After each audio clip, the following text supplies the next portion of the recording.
उद्धव ठाकरे यांनी चंद्रहार पाटलांना सांगली लोकसभेची उमेदवारी जाहीर केली आणि त्यामुळे आता महाविकास आघाडीमध्ये वादाची ठिणगी पडली आहे। जागा वाटपाची चर्चा सुरू असताना ठाकरेंनी उमेदवार जाहीर केलेत, यातून मार्ग काढणार का असा सवाल नाना पटोले यांनी विचारलाय।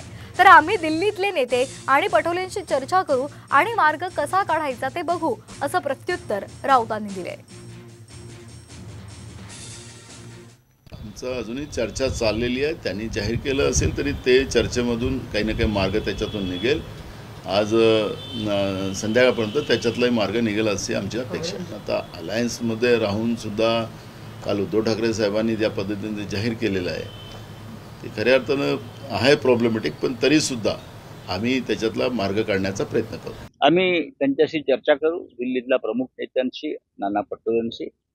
त्या संदर्भात सांगली संदर्भात सविस्तर चर्चा झालेली आहे। नाना पटोले हे आमचे मित्र आहेत, काँग्रेस पक्षाचे अध्यक्ष आहेत। त्यातून मार्ग कसा काढायचा तो आम्ही पाहू।